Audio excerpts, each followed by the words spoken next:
Good evening. Welcome to the November 12th meeting of the Aiken City Council. Thank you for being here on a Tuesday evening as we observed Veterans Day yesterday. And to all the veterans in the room and watching and around the country, happy Veterans Day. We are grateful for your service. If you're inclined, please rise for the invocation followed by the pledge.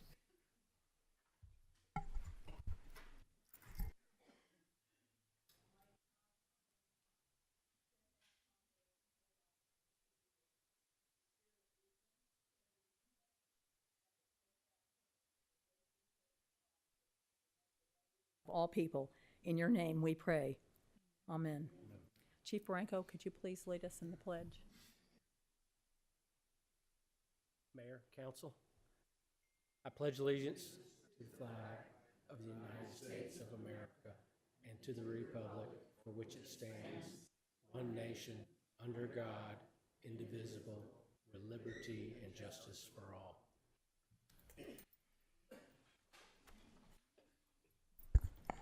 Before the meeting begins, I will review the guidelines for our meeting. Meetings are public forums in which many opinions are expressed and the business of the city must be conducted. As such, disciplined, honorable, and professional decorum is paramount. Courteous and respectful communication is required. During public hearings, all questions and statements from the public should be directed to the chair. If you wish to speak, raise your hand, please, and I'll recognize you.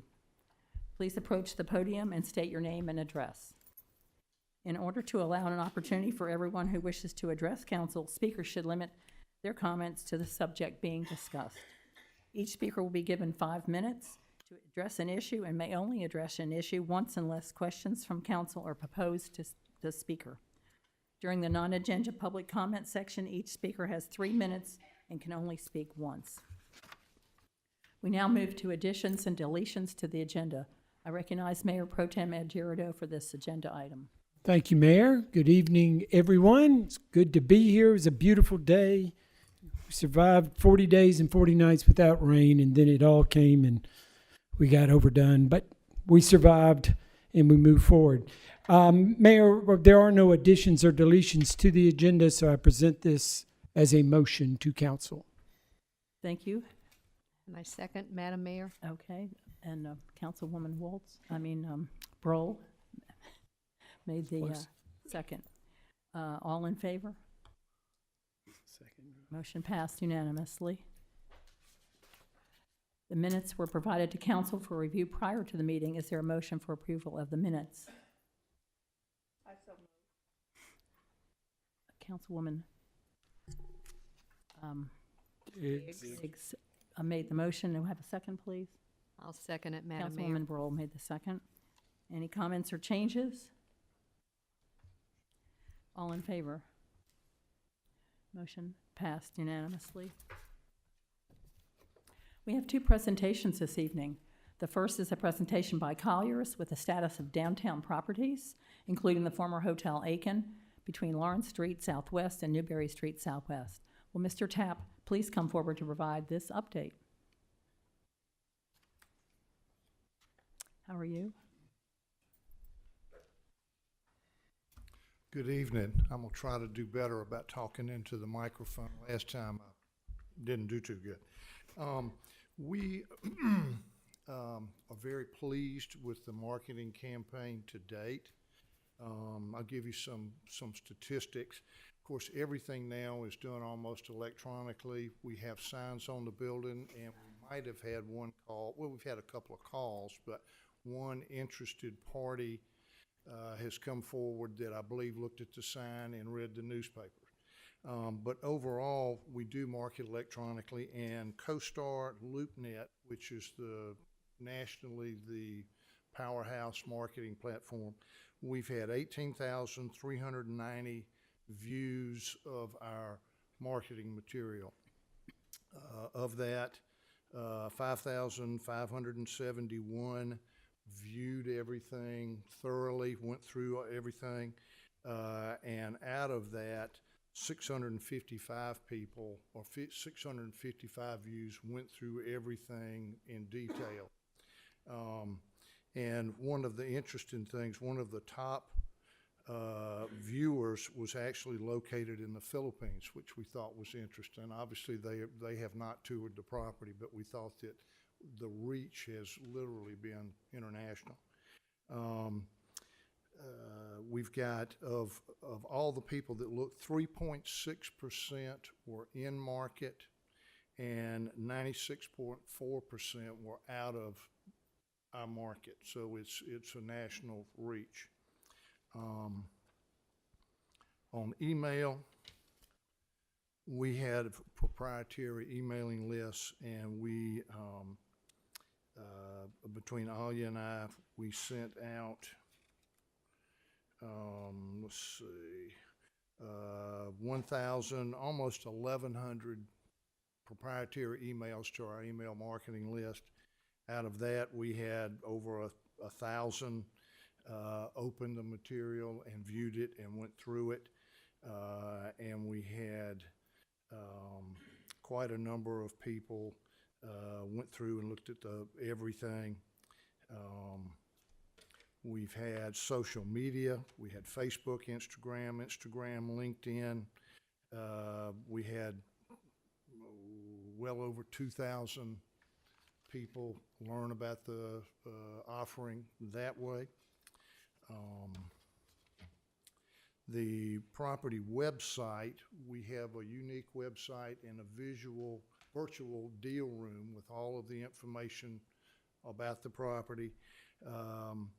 We had 47 people.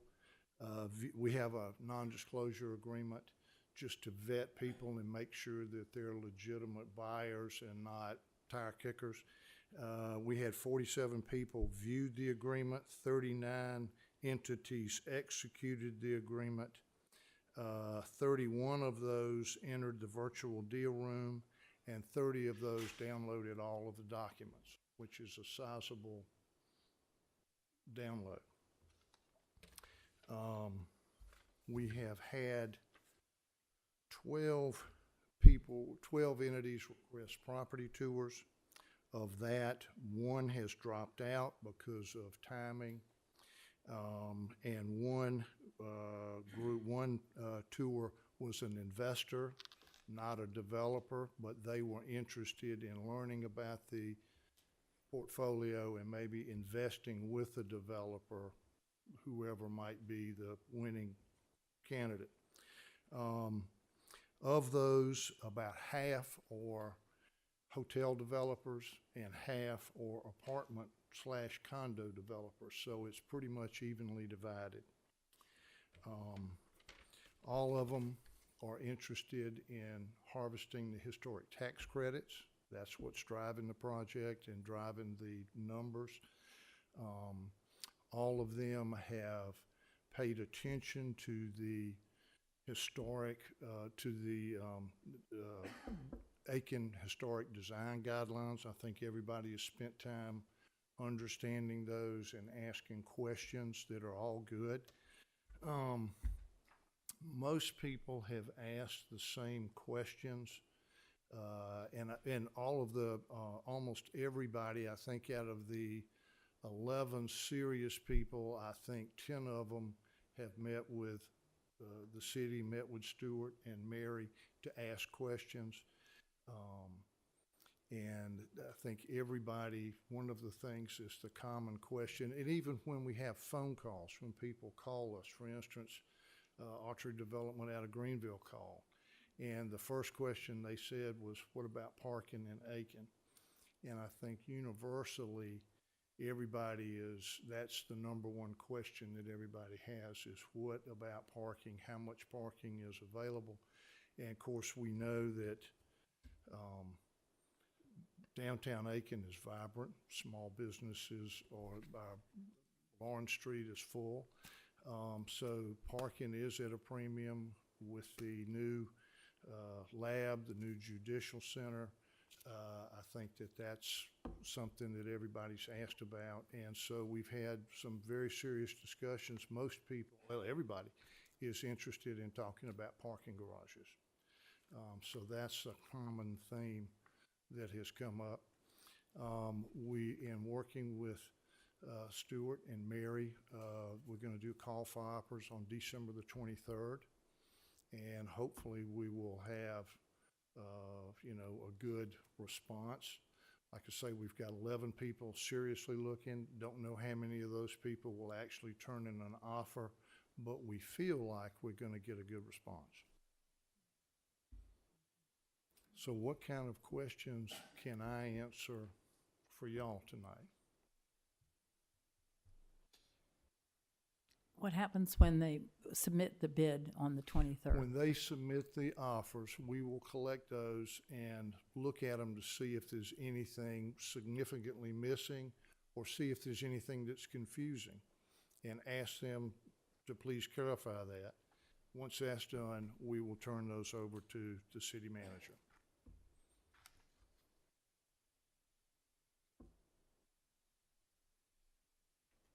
And it would be a private, the people are making offer, they're not disclosed.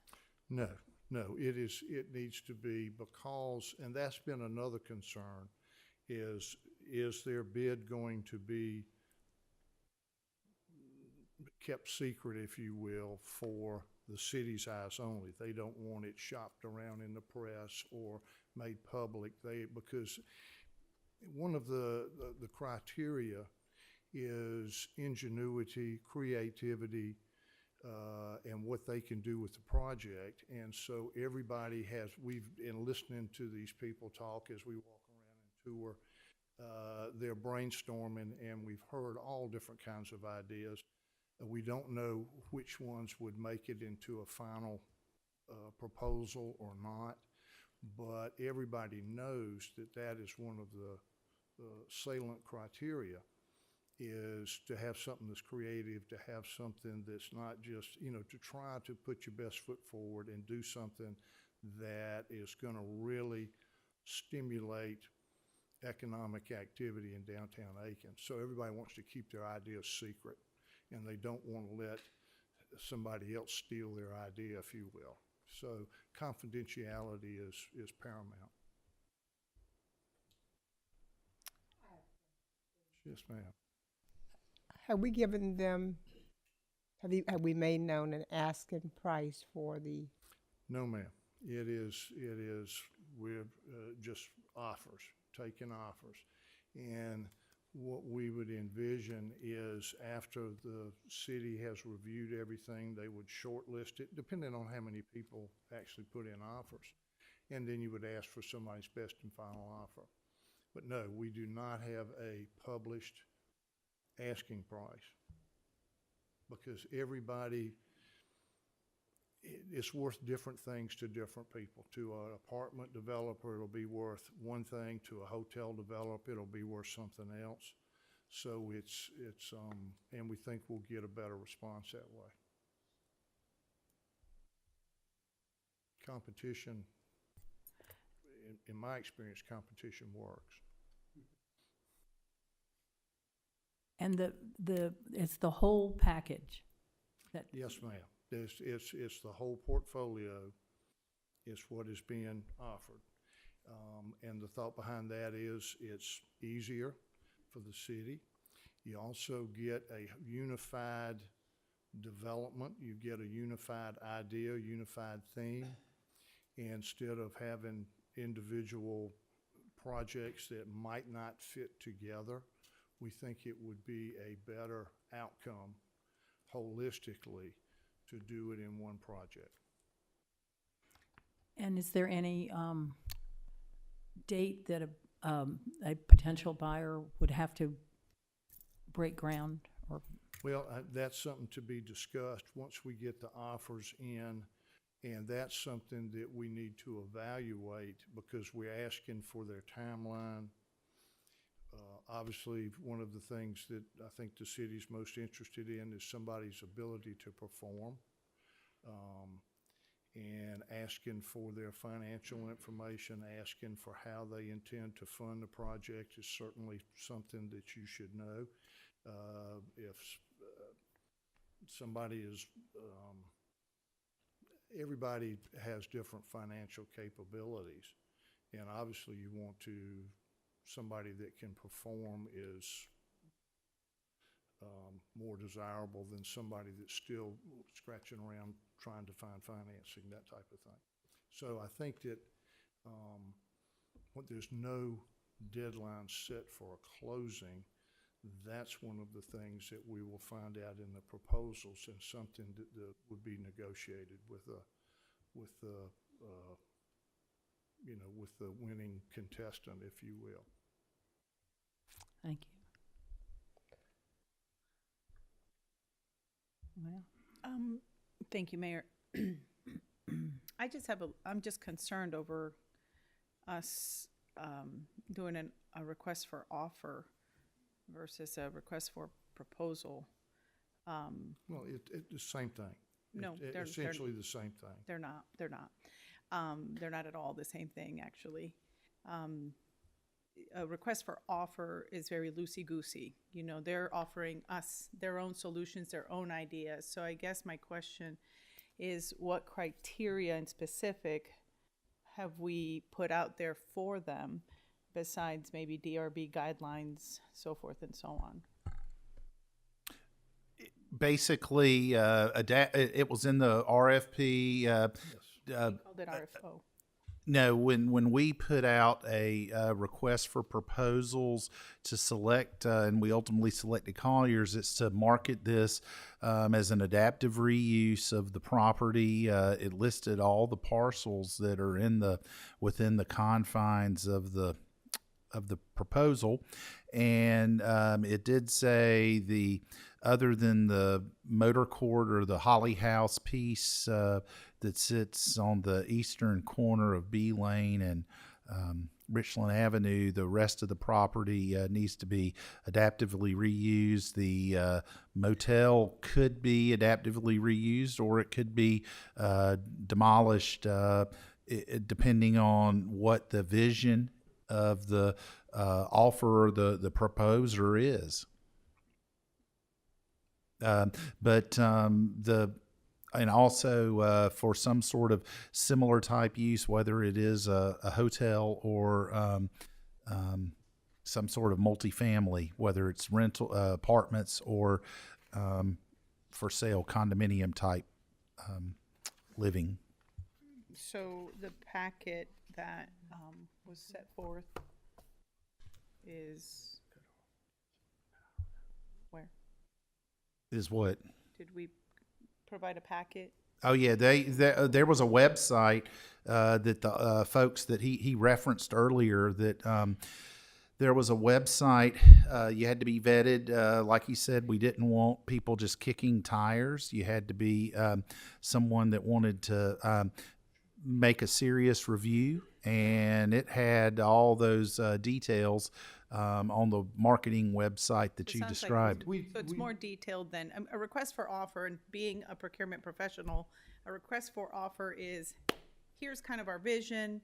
Tell us what ideas you have. Bring them to the table.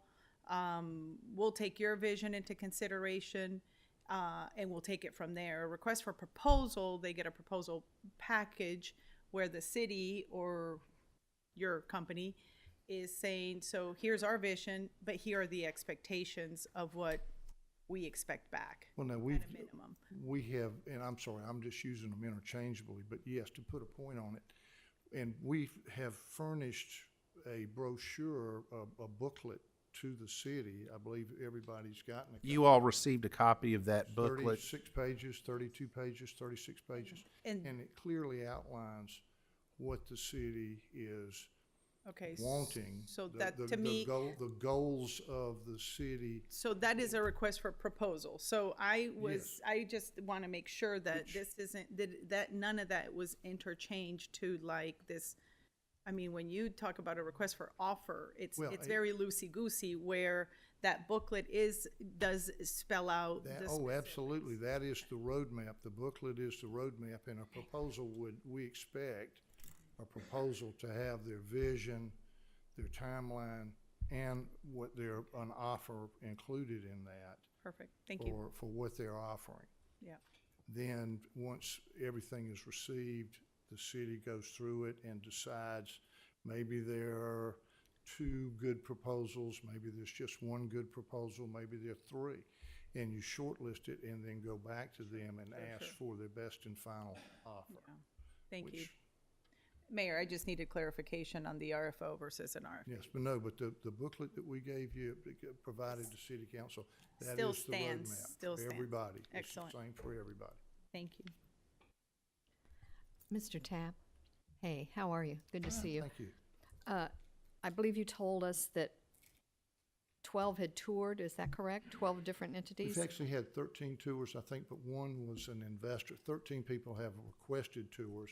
One was an investor, a hotel, used to be in the hotel business, was an investor and was interested in, not in developing the hotel, but investing in something that would happen there. The other were split evenly, almost evenly between hotel developers and apartment developers. Well, you know, it's interesting when you said that about half were interested in hotels and other half condos. It just shows you don't really know. I would have guessed they would be more of the hotel, you know, boutique hotels, but you just can't tell, right? What You someone's can't vision. tell, and the market, you know, one of the things we discussed in the beginning was the highest and best use, the market will determine that, whether it's a hotel or an apartment developer. And right now, it's neck and neck, and we will see, you know, what comes in. Again, we don't know who's going to submit offers. It could be all apartment people that submit, all hotel people, or True. maybe we'll get, you know, some of both. True. Thank Mr. you. Tapp, So, you said we've only got the one bid so far? I beg your pardon? We've only got the one bid so far?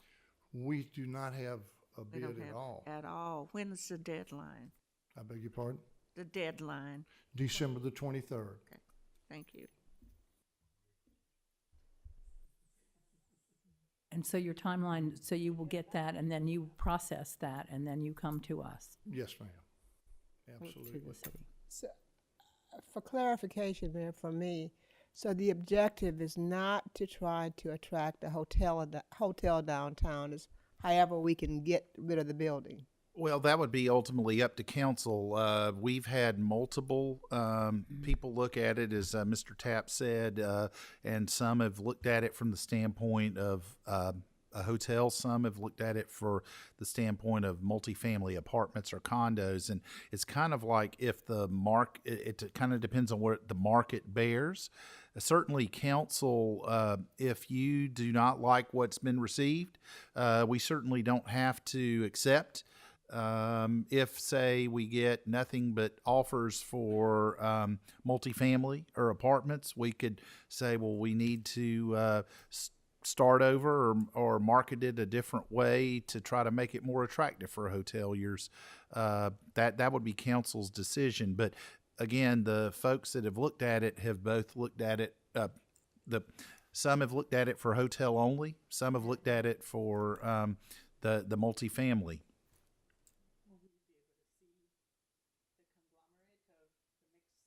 Yes. Because, I mean, they both, to me personally, I think it'd be neat to see both, you know, I think they both could bring so much value. Well, and it could be that somebody does put in a hybrid proposal. Oh, no, that's not what I meant. I mean, yes, that would be very. I mean, that could happen. Anything can happen at this point until we get to the 23rd and everybody shows us their homework. We really don't know. Sure, and my brain wasn't even going there, but you're right, that, Ken, I'm just saying that when they all come in, it would be, I think, you know, my brain was just always thinking hotel, boutique hotel, you know, and that was it. But to think about a potential residential, proposal coming in, you know, that'd be neat to see as well, because we just haven't considered really, personally, haven't really considered these properties for that, so that would be interesting. There's been significant interest in that. And of course, all of the developers are doing their homework and looking at the hotel market, looking at the apartment market, looking at the restaurant market, because there are other opportunities for income streams in this development. Somebody could have an apartment with a restaurant, hotel with a restaurant, I mean, there's, limitless combinations. And so it's going to be interesting. I'm really interested to see how this is, what they're going to come up with.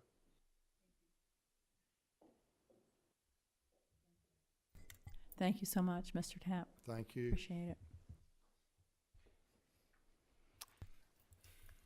Next, we have an update from City Manager on Hurricane Helene recovery status. Mr. Beedenville. Thank you, Madam Mayor and Council and members of the public present and in the room and viewing. We continue to dedicate resources to recover from the significant impacts of Hurricane Helene. As we enter the 7th week of responding to the storm, I have the following updates. We are focusing on storm debris cleanup. Our city staff, I'm going to break it into city staff, our contractor through the county, and the DOT contractor. Let's start first, if I may, with city staff and their work. They're focusing their cleanup efforts on city-owned streets and subdivisions. This past week, storm debris was collected by city staff from Colleton Park, Hidden Haven, Village at Woodside, Charleston Road, and city-owned streets in Westcliff.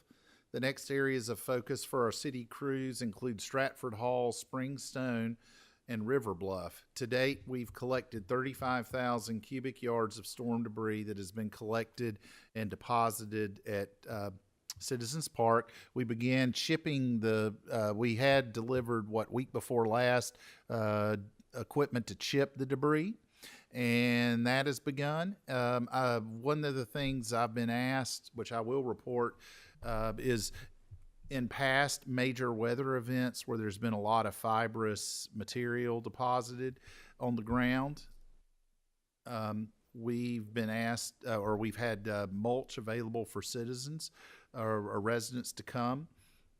We will not be doing that this time. One of the things we've noticed, our arborist, is that some of the fibrous material has various kinds of infestation, whether fungi, I think it's fungi primarily, some insect, and we do not want to introduce any of that via mulch. So there's no plans at this time to have a mulch pile for members of the public to come and take mulch. City staff plan to make a first pass through all the city limits, and then where we can, and then we'll continue to collect storm debris as needed with additional collections. I am aware that council has been asked if crews have collected, that once we've collected storm debris from a particular property address, will crews return to address any additional storm debris piles? The intention is to continue to collect storm debris as long as needed. At some point, we will resume regular debris pile pickup. Council and the public will be notified when that point in storm debris collection is reached. The Aiken County contractor that we have engaged, SDR, is in the city and has been since early in the storm. They were working in the Hounds Lake and city-owned portions of Aiken Estates. They are now doing some collection in Woodside, in Hemlock Drive, Burden Lake Road, Holly Lake Road, Pine Needle Road, and Woodside Plantation Drive. They have collected through November 11th 27,200 cubic yards of storm debris. SCDOT contractors continue to work on state roads, primarily in the Kalmia Hill, Highland Park, and Westcliff areas. They are not providing the amount of debris collected within the city limits. I know their debris pile is located over at the fairgrounds. The county contractor SDR I referenced a moment ago, their debris pile their debris is being deposited at the corner of Silver Bluff Road and Anderson Pond Road. So between the city and county contractor storm debris collection through November 11th, we've collected over 62,000 cubic yards. Since our last meeting, public safety staff and our traffic signal contractor successfully rebuilt and reinstalled the traffic signal at Whiskey Road and Berry Road, and it is now operational.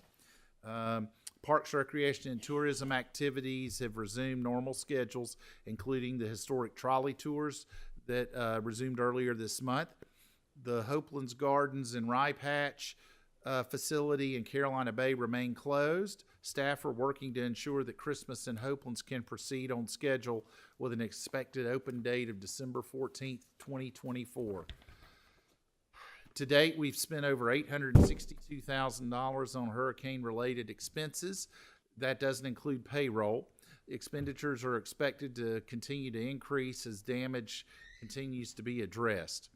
The Governor Henry McMaster announced a Farm and Forest Recovery Resource Day at the USC Aiken Student Activities Center Friday, November 15th from 2 p.m. to 7 p.m. The governor is expected to be at the campus approximately at 2:30 p.m. This is a one-stop resource for individuals to learn about available assistance and services. There will be 24 state and federal agencies attending. We continue to update our storm debris map and our social media page and the city website with relevant updates regarding the hurricane recovery. One thing I wanted to mention, which I've heard a lot of different comments, I wanted to kind of, I think, attempt to clear something up. FEMA, this is a disaster. The governor declared a state of emergency and requested that FEMA declare a disaster declaration. The president did authorize that, and the first 90 days of the weather event, which that 90th day is sometime around Christmas Day. It's Christmas Eve, Christmas Day, December 26th. Any eligible expense related to the storm and storm debris is 100% reimbursed by FEMA. And the key, 100% meaning any eligible expenses, 100% reimbursed by FEMA. Anything to date, we're operating under the assumption that that will expire after the 90th day, and then from the 91st day forward, FEMA will reimburse at a rate of 75% of allowable expenses. Historically, when there have been FEMA-declared disasters such as Hurricane Helene, we've had multiple examples in the last 10 years, most notably Winter Storm Pax, which hit February 12th through 14th, 2014. FEMA reimbursed a certain percentage, 75%, and then the state legislature, through the annual appropriations process, reimbursed the balance to make those affected local jurisdictions whole. There's no guarantee that will happen this time, but that has been historically what has happened. I want to again note it is a reimbursement. I've had some people ask, well, FEMA's given you the money already, why haven't you done this or why haven't you done that? Well, FEMA's not. It is a reimbursement. Second, we are taking advantage of contractors as best we can and what is available. But I remind folks that have asked, it is a 7-state declared emergency, and so contractors are spread thin around the disaster area, which stretches from Florida into, I guess, North Carolina, Tennessee, and Virginia. So again, we are making good progress, but I did want to address comments and questions that have come from the public since the event hit Aiken early morning, September 27th. That concludes my report at this time, and I'll be glad to entertain any comments or questions. Stuart, city manager, the question has been asked, where is the debris going? Is it going to our landfill? Where is it going? And I said, I don't think it's going to our landfill, but anyway. Sure, it is not. My understanding, certainly, I believe some of the debris, if not a good bit of it's going to go to Blackville, to a landfill in Lex. So Blackville, South Carolina. But no, it is not. Again, I mentioned about the mulch earlier.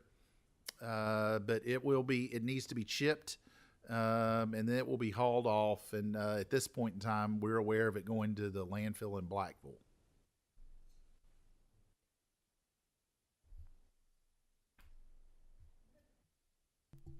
I'm out of curiosity, what do they do with all that debris? At the landfill, I'm not sure. I would imagine they would bury it if it's a landfill. I mean, it's organic material for the most part, and it'll kind of recycle itself into the ground. It's a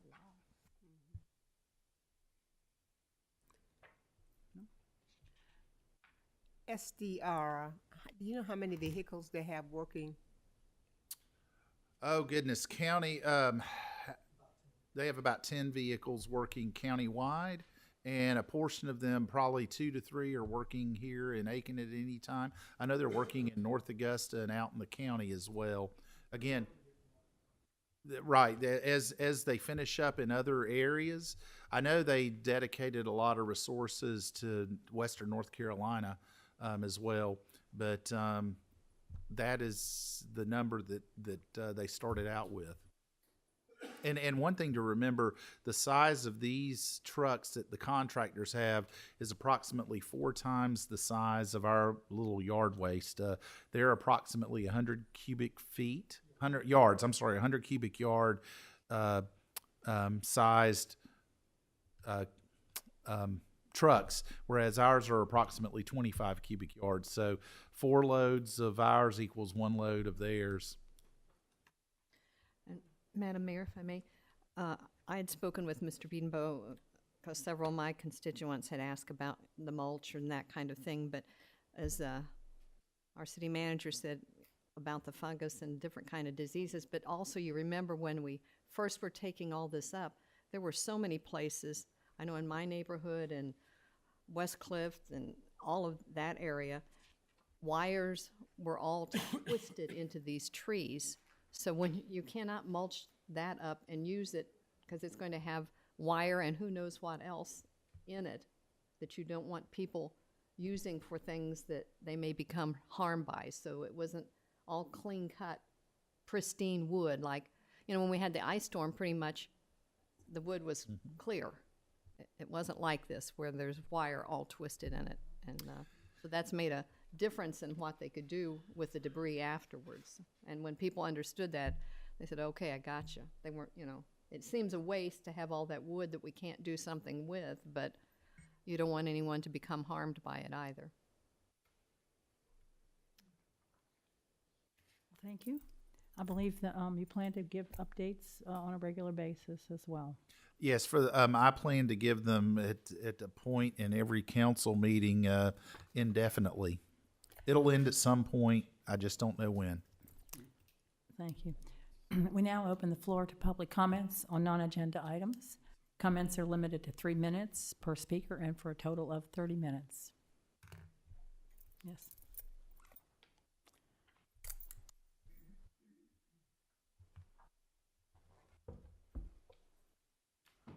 Good evening, Mayor Milner and members of Aiken City Council. My name is Vicki Simons.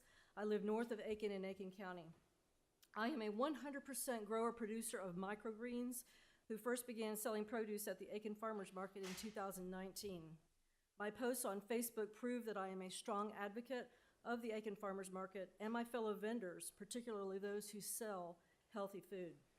In June, I expressed my support for changing the city's ordinance regarding creating a farmers market committee and asked what the term registered means when it comes to vendors who can be elected to the farmers market committee. A city employee answered my question that night in somewhat vague terms. Council adopted the change to the farmers market committee code this past August. Please note that there is no detail in the code about the criteria of a registered vendor. Last week, I received from a city employee an email stating that nominations for the Farmers Market Committee could be submitted during certain hours from November 11 to 22. In that same email, there was a paragraph that stated the following, quote, criteria, a registered vendor is a vendor who has submitted an application, has been approved to sell at the market, and does so at least 18 times in 6 months. Individuals elected to the committee who no longer meet the registered vendor requirement shall resign. Individuals not meeting the registered vendor requirement cannot vote, end quote. I asked the city employee from where this limitation came. No answer has come yet. I am extremely concerned that these new undocumented criteria may restrict both those who can be nominated for the Farmers Market Committee and those who may vote for Farmers Market Committee nominees. Again, the criteria states that a vendor had to be approved to sell at the market at least 18 times in 6 months. The criteria do not state which 6 months. What if the 6 months under consideration is outside the growing season? As a year-round vendor at the Aiken Farmers Market, I know of only 3 vendors of non-egg and non-meat grown produce other than myself who are also there year-round. If a vendor sells only once a week, 18 times represents 18 weeks, or a time frame of about 4.5 months. If a farmer has a growing season that is shorter than 4.5 months, why should he or she be removed from consideration of being on the Farmers Market Committee? Some local farmers have been doing business at the Aiken Farmers Market for many years. In my opinion, they have gained experience and knowledge that I believe must not be discounted by the additional criteria stated in the email. I am also concerned that these new criteria may lean toward being an ex post facto law. Let us make sure that we abide by the irrefutable law called the Law of Navigation, so that in charting the course for the Aiken Farmers Market Committee, we highly value local farmers. With the council's permission, I can read a questionnaire that I wrote, which I believe would provide more structure to the Aiken Farmers Market Committee nomination process than a blank canvas. Do you have any questions? Madam Mayor, if I may. Excuse me. Please, my colleagues, correct me if I'm wrong, but I think when we talked about this, what we wanted to be sure was to include our local farmers and not exclude them. And listening to this, you know, if you are a farmer that doesn't have irrigation and your crop fails, like well, we had a month with no rain, or we had the deluge. If you have tomatoes or certain crops, you know, you're not going to have any. So you're not going to be able to come and bring something to the market. So I think she makes a very valid point, because our whole gist was to just make sure we included our local farmers and not have people from out of state coming to our farmers market. Not that if there's room for them, that's one thing, but we want it to be our local people in the CSRA in Aiken County. So I think she makes a valid point about this. I think would you give us your questionnaire? Yes, ma'am.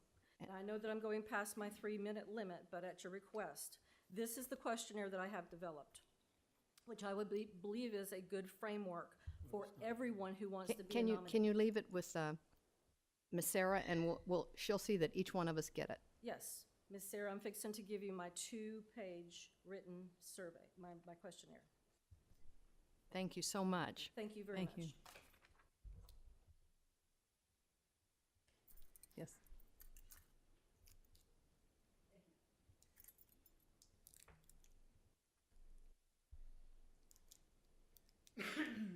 Good evening, Madam Mayor, Council. Name's Kurt Johnson, 114 Brewster Way, Aiken, South Carolina, 29803. Pastor, Lost Sheep Ministries. We do the outreach for the homeless and the unsheltered people, the underhoused people in the community. During this last week, we did have a lot of rain, and we were able, with the help of the police department, they stepped up. They have been stepping up and communicating with us, and we were able to get some people dry clothing, some tents, sleeping bags. We also got a couple people off of the street this week, which is a good thing. This season coming up, it's going to start getting cold. We're not asking for anything from anybody, except if you see somebody out on the street that doesn't have a coat or something, contact us. I will leave you my cards, whatever, but contact us and we will take care of it. We will get them so that they're not freezing, especially coming up in this time of year. We have another outreach this Saturday. We are willing, we would like to see any council members there. It's at Christ Central in the parking lot. We'll have showers for the homeless, and you'll just see how it works with us and how they communicate with us. What time? It'll be from 9 to 1. Down by Walmart. It's right there in front of the Walmart, yes, ma'am. And it's what time? I'm sorry. 9 to 1. Okay, thank you. Thank you. We've also got the holidays coming up. You're going to probably see more people trying to panhandle. If you see it, call us. We don't want them to get arrested. We don't want trespassing, but call us and we can go down and talk to them and try to get them to move along. Any questions? If you talk to me after the meeting, I'll give you a date for a coat giveaway we're giving away for the kids at our Center Rural Health Services. I think it's December the 12th. The 12th? Toys and hats and gloves and coats, jackets. Got it. Okay, And we'll probably have something for that as well. Okay. I'll put that in my calendar for the Okay. 12th of December. thank you. Thank you. Anything else? Pastor Johnson, would you leave your contact number with Miss Sarah? So that, Yes. that way then we will have it, Yes, like ma'am. you said, if we need to Yes, call you. ma'am. Thank you.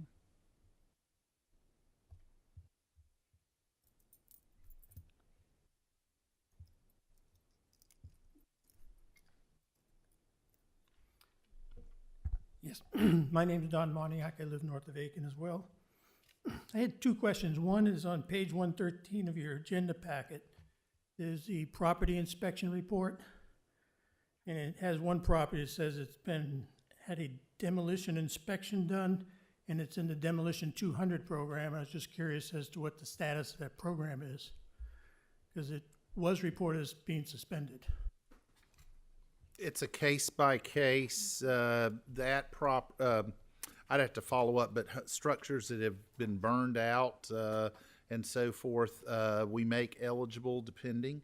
But there have been a few that we've allowed to enroll based on unique circumstances. Also, that building burned down. I don't know. You're not sure yet, okay. I would have to research it. Okay. The other question I had is about the closure at Vaucluse Road and University this past week. That was closed by Aiken Public Safety, I assume because it's in your fire district. Can somebody explain? I understand it was closed because of a sediment, pretty major sediment deposit was on the road and had to be cleaned off. It wasn't just flooding. But could you confirm that or explain why it was closed? Chief? You can't? Either. Okay, so you can't answer the question either. He can answer. He said he can answer You it. can answer, okay. Yes. Well, when I So- get down, maybe you can answer.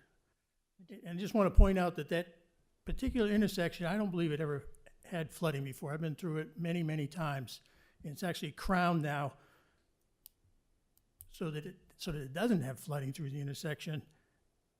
That intersection is right below the new townhouse development that's been cleared out and has been cleared to such an extent that there's dust storms coming off it when it's windy, when we have 40 straight days of no rain.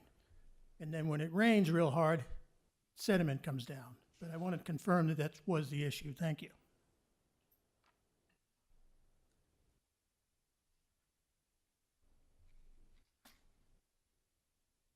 It was closed because there was debris in the roadway from that property.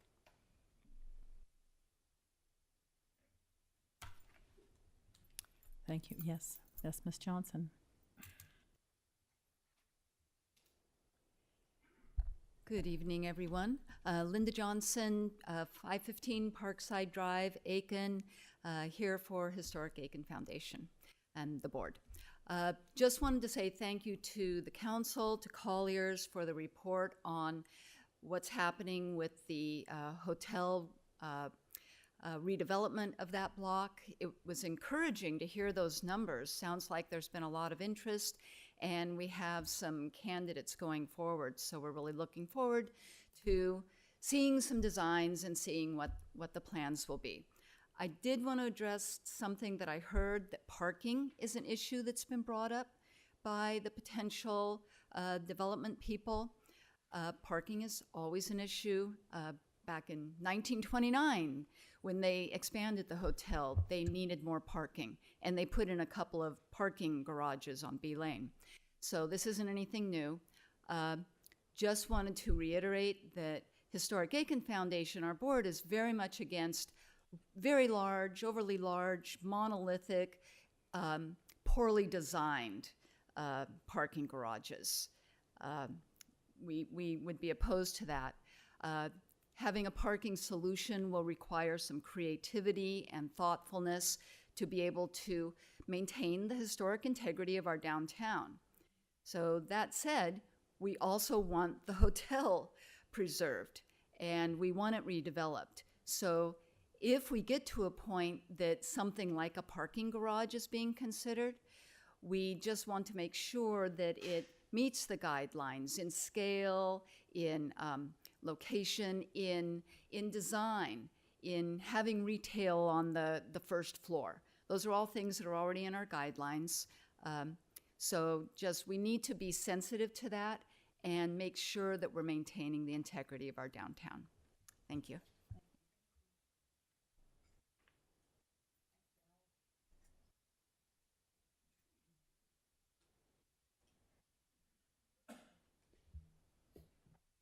Good evening, Madam Mayor, Council, Jacob Ellis, 3 Short Court. With the cold weather coming up, I was just wondering what is the update on the tiny home community for the homeless population? What we're trying to get some additional information. We were hoping to have a work session at this meeting, but we are looking to do this, have the follow-up work session November 25th. And we've already notified, I believe, the proposers, Mr. Clare and his team. So 13 days from now. Okay, we were hoping to do it today. With the cold weather coming up and the tiny home community taking time to come to existence and be built and all that, what is being done right now to house the overpopulation of the homeless community in Aiken?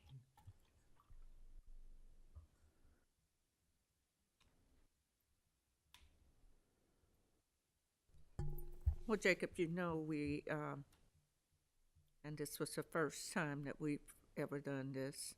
I'm not sure what county council is doing, but we did give $400,000 to the Salvation Army for the expansion of their facilities.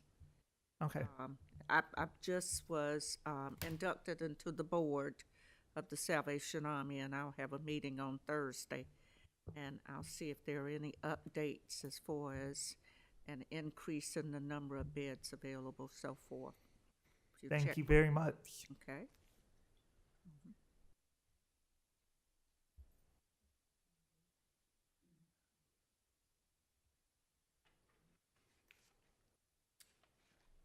Good evening. My name is Louis Rinaldini, 638 Magnolia Street, and good evening to everyone on council. And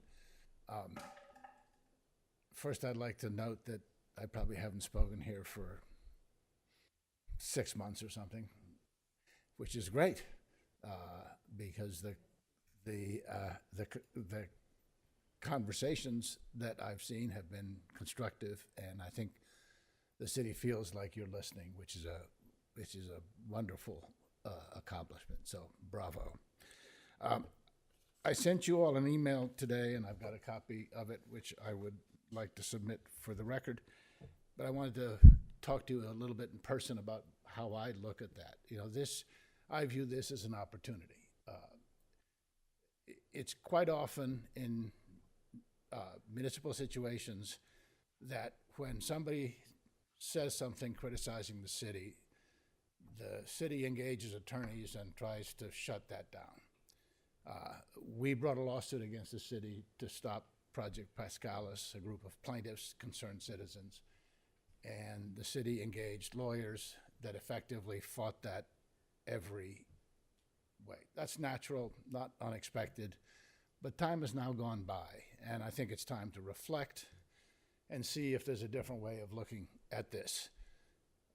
Because what you're doing is you're using taxpayers' money to hide possible wrongdoing and not disclose it. And I think there's a different way of looking at it, which is to say maybe the city should be hiring attorneys to determine what happened, find a way of making that public that's reasonable and that provides reasonable accountability, and find a way of using that to change the governance and the behavior of certain elements of the city, most of which is really excellent, so that situations like Pascalis don't occur again in that manner.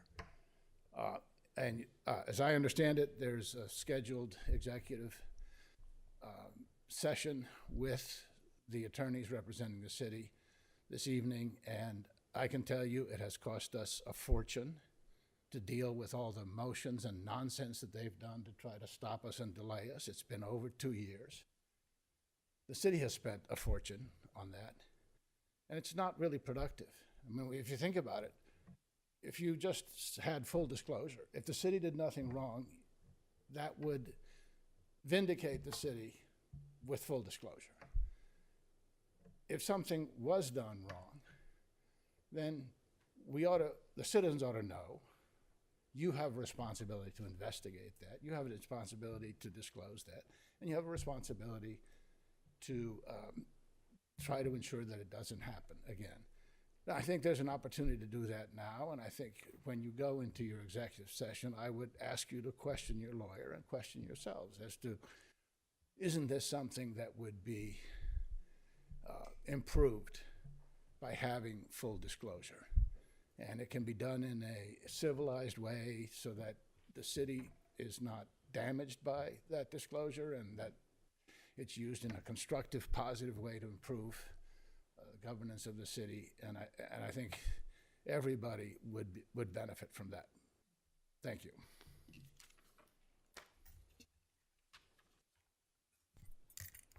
Anyone else?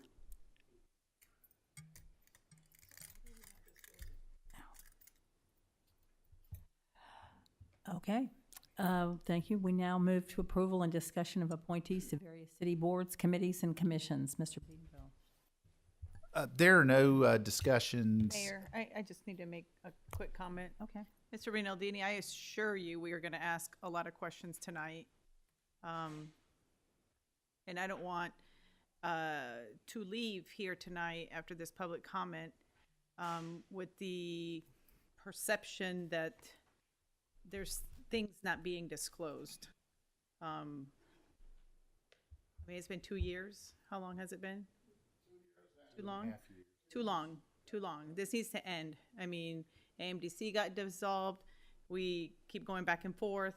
I mean, it needs to end. You're right. Taxpayer money is being used, and it needs to stop. So we will be asking all the pertinent questions. But again, as far as things not being disclosed, you know, I don't know what you're talking about. Like, I don't know what's not being disclosed. And this keeps coming back, and it keeps hounding us. So if somebody knows what's not being disclosed, please, you know, put it on the table. But we will most definitely be asking those questions. Thank you. I wanted to, Mr. Rinaldini, did you speak to your attorney before you wrote us that letter and spoke tonight? Yes. Okay. I'll second what Andrea's saying. I know of any indiscretions, anything at all that we're trying to hide. There's nothing that's being hidden. In fact, I will ask tonight to disclose everything, every single thing. As I understand it, the holdup is from the lawsuit of trying to settle the whole thing. So that's the way I see it. So we'll ask about it and talk about it tonight in executive session and come back and see where we go from there. No, I'd say you've had your time, and we'll discuss it with our attorney tonight, and then you can come back on the next meeting, and we'll go from there. But I think it's clear from what Councilwoman Gregory said, and what I'm saying, and what Mrs. Burwell is saying. we don't think there's anything that we're doing on our side, so we'll discuss it with him. And go from there.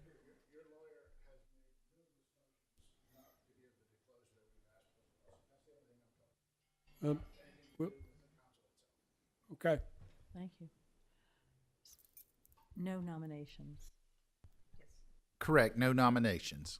Are there any nominations to consider at our next meeting? Yes, Mayor, I would like to nominate Mr. Peter Messina for the Planning Commission. Re-nominate him. Reappoint, excuse me.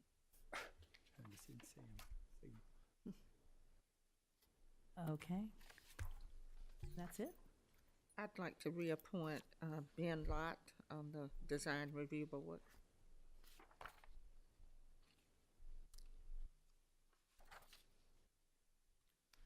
Okay. Thank you. Next, under old business, is second reading and public hearing of an ordinance to annex 3512 Augustus Road and to zone the same residential single-family RS-15. Mr. Beedenbow. Thank you. It is entitled an ordinance to annex property located at 3512 Augustus Road and to zone the same residential single-family RS-15. The applicant has requested the annexation. It's approximately 1.52 acres. Zone at RS-15. The requested zoning is consistent with surrounding uses of the single-family area. It's located off of Gregg Avenue. Those present at the Planning Commission October 15th unanimously recommended its annexation and zoning at RS-15. Council heard this October 28th for first reading. It is before you this evening for second reading. Is there a motion? Motion, Madam Mayor, to approve this ordinance. Councilwoman Price made the motion. I second. Councilwoman Diggs seconded the motion. Are there any comments from the public? Comments from council? All in favor? Motion passed unanimously. Thank you.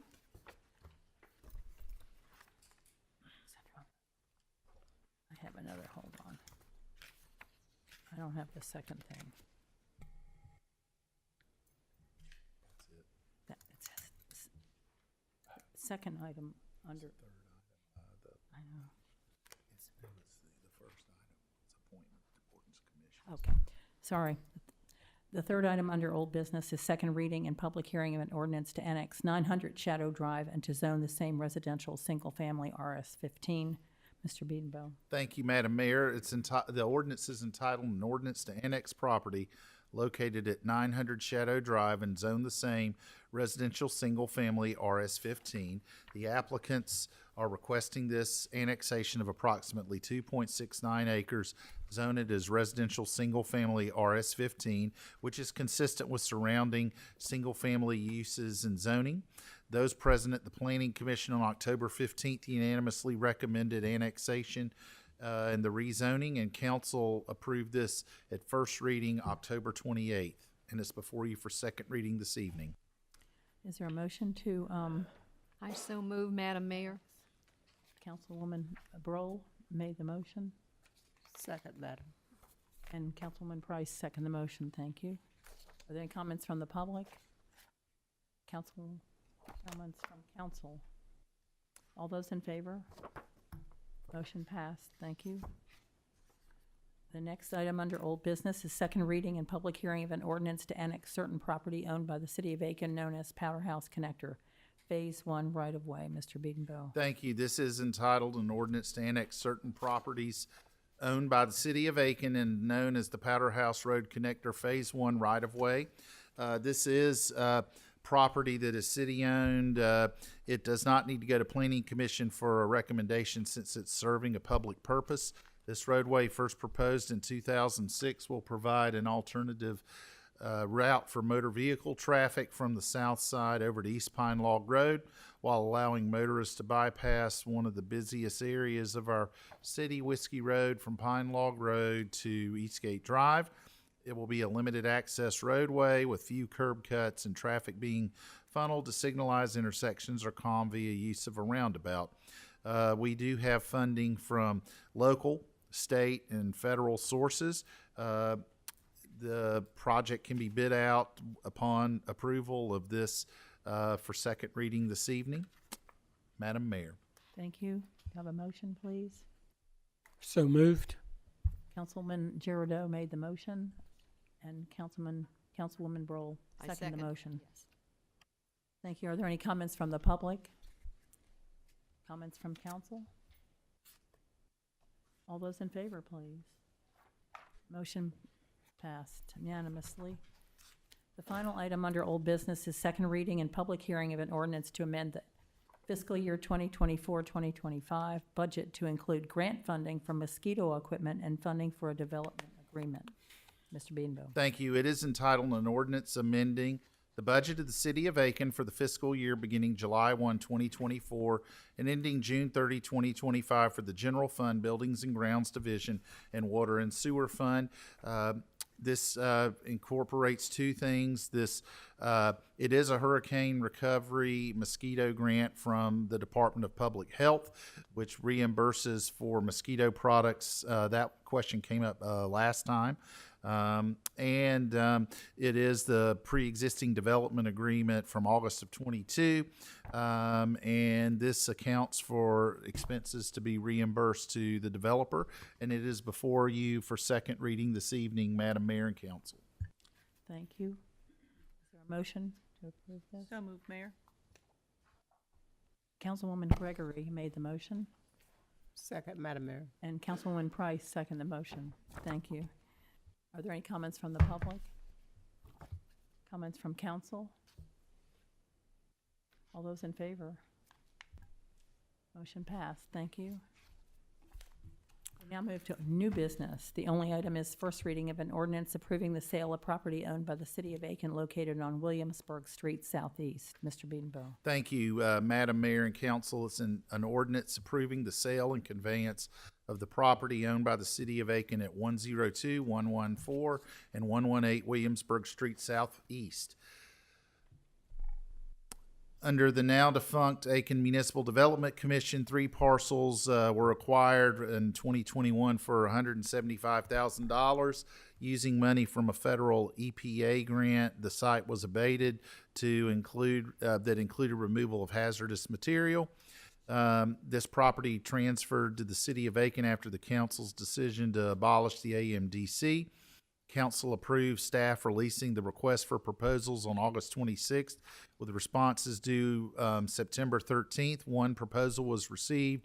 CH2 Holdings, that will be modified to Market Side Village LLC, with the principal, Mr. Hershocker, he and Ms. Head, who presented at the work session, are proposing sales price of $315,000, mixed-use development, and this is since it is a conveyance of property via the RFP process that was duly noted and noticed and advertised.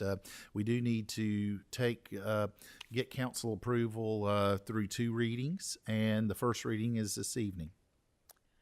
Thank you so much. Is there a motion, please, I to so pass this? move. Councilwoman Diggs made the motion. I'll second. Councilman Girardeau seconded the motion. Are there any comments from the public? Yes, sir. How many minutes? Good evening again, Louis Rinaldini, 638 Magnolia Street.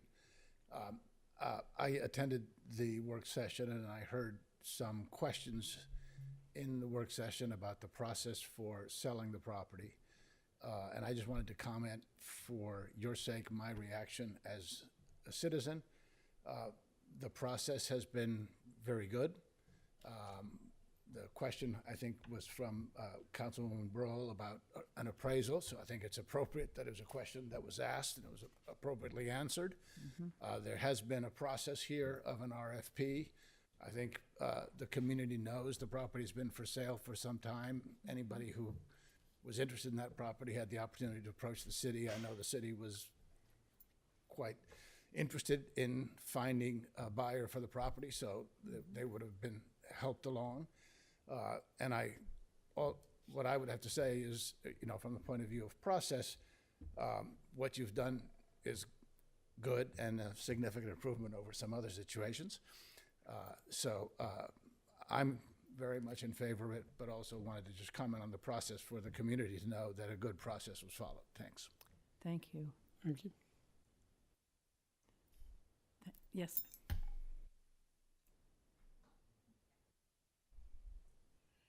Linda Johnson, 515 Parkside Drive, Historic Aiken Foundation.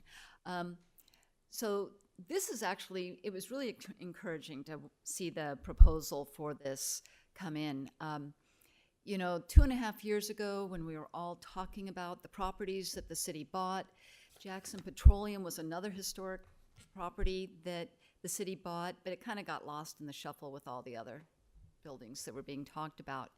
And so it's very exciting to us that we have someone who's proposing to preserve those buildings and restore them and really build them as part of a community there. So very much in support of this project. Thank you. Anyone else? Comments from council? Oh, you have one more. Sorry, missed you, Mr. Blake. I apologize. Good evening, council. David Blake, Magnolia Street, Aiken. I just want to say how exciting it is to see, a project like this that respects the old buildings, restores them, and then brings infill that is exciting new development for this community. And it's consistent with the guidelines. It's harmonious with the architecture and style and scale of Aiken. I mean, I think we should all go home and celebrate this. This is so exciting.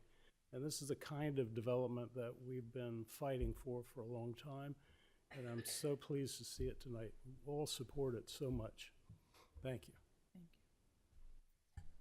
Mr. Blake, did you just say you were taking us all out to celebrate? Pardon? Did you just say that you were taking everyone out to celebrate? Well. I didn't hear an answer. I didn't either. Any other comments from the public? Comments from council? I told David that we could all work to have a parade around that area. Yeah, definitely. I'll reserve the celebration till after the second reading. I've seen too many go haywire. So Okay. we'll get through this first reading, get to the second one, and it's a great project. Mm-hmm. And when was the last time we bought a property and we actually didn't lose money on it? I mean, really? I don't know. We'll let Stuart go back in time and look, but it's great. Yeah, it is wonderful. I just want the Hillary and her partner to just stand up so we can give them a round of applause for this, because we're just so grateful.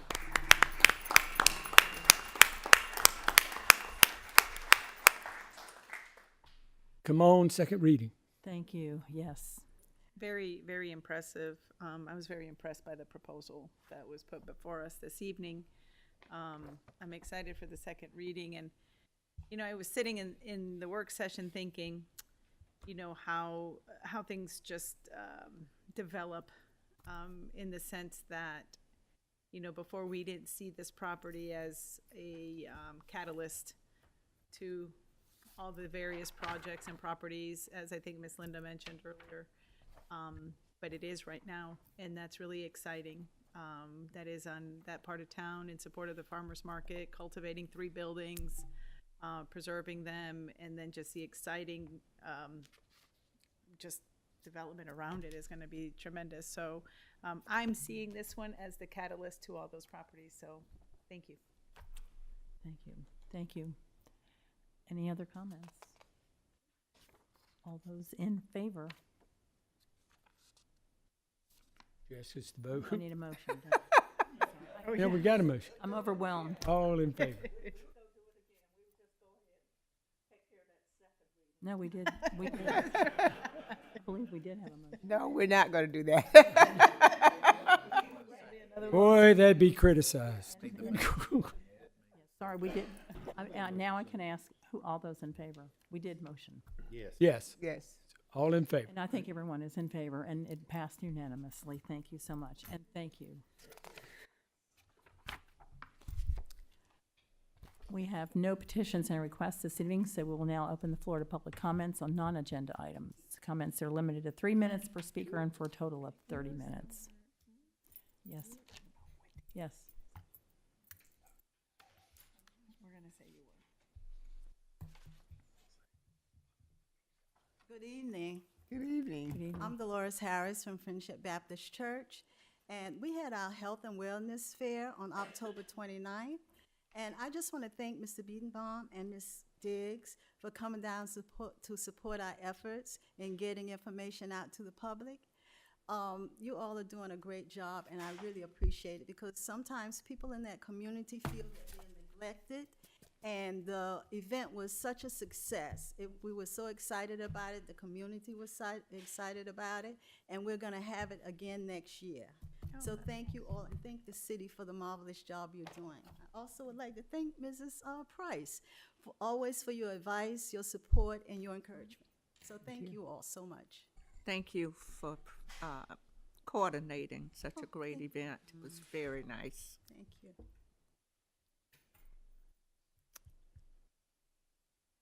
Yes, sir.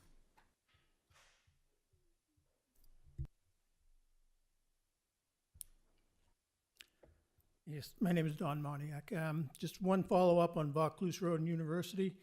That is a lesson in the need to really scrutinize any development that's going to be on a slope. It's going to be very rigorously developed. This country erodes very easily. We could have just as easily had 13 to 15 inches as 5 to 7 last week, like Orangeburg did, where 105 road closures occurred. We only had one road closure due to debris sediment flow. I wanted to talk about information. There's going to be an executive session coming up. I suspect that the release of documents is going to be high on that list. It's good to hear that there's endorsement of releasing all public records relating to Project Pascalis, because that's not always been the case. I can go back 2.5 years to when 3 different FOIA requesters who didn't know each other, didn't know they were filing a request, were all charged $5,213 for 336 hours of labor. The exact same fee determination for 3 very different requests. 2 of us are in the room now, 1 is not. But we didn't even know each other. Didn't find out about that till 6 months later. $5,200 is an incredible amount. That's the kind of money that's charged to deter inquiry. It happens all the time, and it happened with Pascalis. Up until the last few months, the records, the books were available, bills and that kind of thing for the AMDC, but the records of the AMDC were not available. And I'll compliment Sabina Craig for coming forward and providing these records as they were requested. They were specifically requested, and everything we requested, that I requested in recent, was released. I finally obtained some information via the Freedom of Information Act that was not denied, that was denied for over a year, close to 2 years, using FOIA exemptions. And FOIA, just to remind, the exemptions are, you may exempt something from, it never says must. There's a few things that probably should be exempted. Surveillance video, for example, is not even a record. But may exempt is the word. Now, I'm just curious how many people read the motion for protective order authorizing testimony and documents. Has anybody read that motion that was filed by the attorneys for Keats Wood and Chris Farines? Okay, I just want to briefly, they state in the brief that they were misled about the project and relationships that city officials had with those involved, that they very much want to shed light on improprieties hidden from them and the public. Can you wrap up soon? Yes, I certainly am on the last sentence. Any records and testimony that might be construed as subject to attorney-client privilege should not be treated as such. It should be entered into the case record, and I certainly hope that this body moves forward to approve that and tell Mr. Plyler and the other attorneys not to fight this anymore. Thank you. Are there any questions? I do have an answer from your last. It was a burned out structure. Okay. That's something you really would, yeah, okay, thank you. Thank you. Before we go into executive session, are there any items from the city manager this evening? Yes, I have one item. I was informed late this afternoon, about an hour and 50 minutes before the meeting started, from Senator Lindsey Graham's office, that the city of Aiken will be receiving an $800,000 grant from the from the United States Department of Transportation. You may remember several months ago we had a presentation about Safe Streets for All, and we received a grant to have the report and study done. And at the time I mentioned that we were told if we have that study done, that makes us eligible for additional funding. I believe we have another application in the pipeline, but the first one, $800,000, we received notice about 4:10 this afternoon from Senator Graham's office.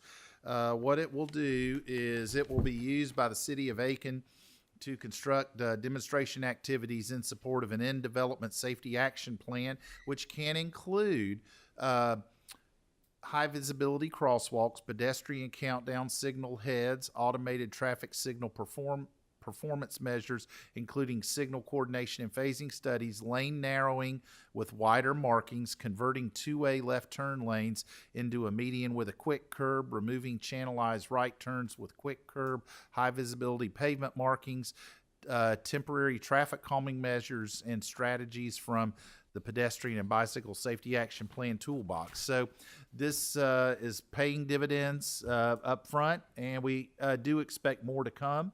As one of the things this council's made clear is we need to work hard. There's funding available for various projects, and we need to take advantage of that. And on this one, we are glad to say that is the case. That is all my report this evening. Thank you. That is very good news. Very good news. Just want to thank Maria and her team as well for working so diligently with this as well. Absolutely. Thank you. Oh, one other thing, we should very soon, we expect after the holidays to begin rolling out the focus groups and public meetings for the rewrite of the zoning ordinance. There was a meeting today with staff and the consultant. We're looking, and again, we'll get some concrete dates out before the end of this year. But I think we're looking at early February to begin that process. So it's a multi-layered process. It includes, but it's not limited to, things such as we would have a work session with the City Council and Planning Commission. We would have meetings with identified stakeholders, public meetings, public input sessions for folks to come. So there is a lot of that coming, and we expect to have that sort of solidified here before Christmas. Thank you. Thank you again. Since there are no other items, we will move into executive session. The Aiken City Council will go into executive session pursuant to Section 30-4-70A2 to receive legal advice. What legal advice relates to a pending, threatened, or potential claim or other matters covered by the attorney-client privilege, settlement of legal claims, or the position of the public agency and other adversary situations involving the assertion against the agency of a claim. Specifically, the City Council will receive a legal briefing regarding the Blake et al. Versus the City of Aiken lawsuit. Is there a motion to go into executive session, please? I Okay. second. Councilman Giordano and Councilwoman Diggs second the motion. And we will now, and it's all, we've all voted. We'll now move into executive session.